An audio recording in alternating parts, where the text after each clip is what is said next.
Good morning friends. आपका स्वागत है हमारे YouTube channel learning point with Abhishek में।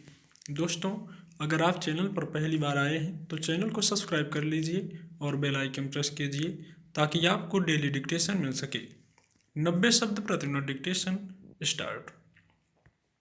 भारतीय स्वाधीनता संग्राम के कई ऐसे सर्ग हैं जिनका स्पंदन इतिहास के पृष्ठों से ज़्यादा सार्वकालिक प्रेरणा के तौर पर महसूस किए जाते रहे हैं।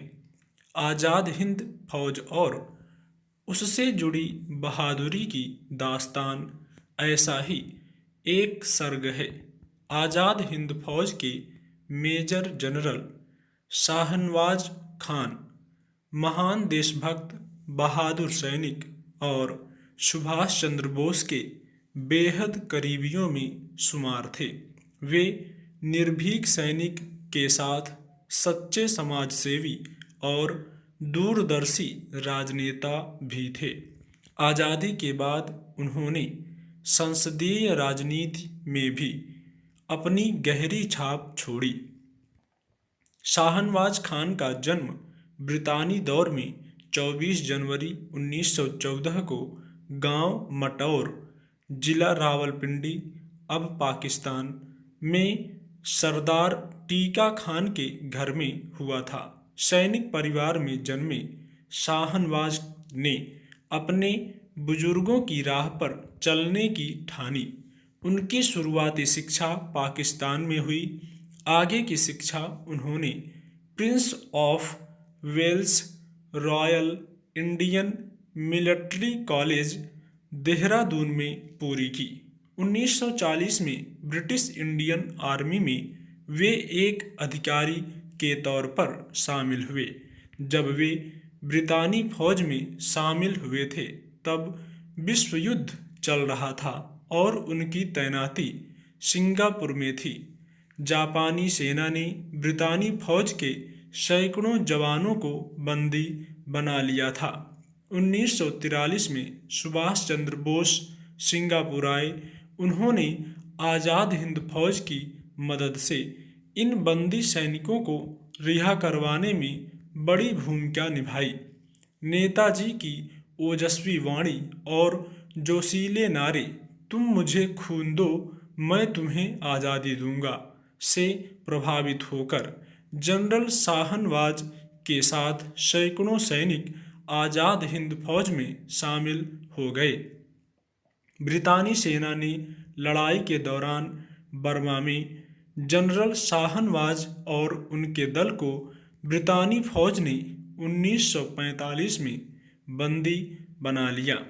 नवंबर 1946 में major general Shahnawaz Khan colonel Prem Sehgal और कर्नल गुरबख्श सिंह के खिलाफ दिल्ली के लाल किले में फिरंगी हुकूमत ने राजद्रोह का मुकदमा चलाया, पर भारी जनदबाव और समर्थन के कारण ब्रितानी सेना के जनरल आकनी लेक को न चाहते हुए भी आज़ाद हिंद फौज के अफसरों को अर्थदंड का जुर्माना लगाकर छोड़ने पर विवश होना पड़ा।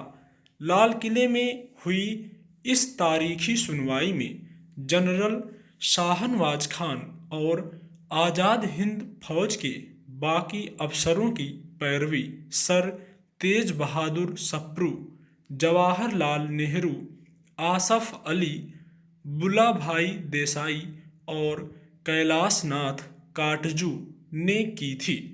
आज़ाद भारत में लाल किले पर ब्रितानी हुकूमत का झंडा उतारकर तिरंगा लहराने वाले जनरल शाहनवाज ही थे।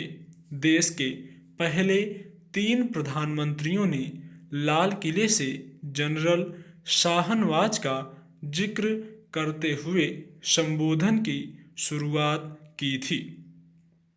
महात्मा गांधी की प्रेरणा से भारतीय राष्ट्रीय कांग्रेस में शामिल हो गए। 1947 में उन्हें कांग्रेस सेवा दल के सदस्यों को सैनिकों की भांति प्रशिक्षण और अनुशासन सिखाने की अहम जिम्मेदारी सौंपी गई। जनरल शाहनवाज को कांग्रेस सेवा दल के सेवा पद के पद से नवाजा गया। वे अपने जीवन के अंतिम दिनों तक कांग्रेस सेवा दल से जुड़े रहे। स्टॉप।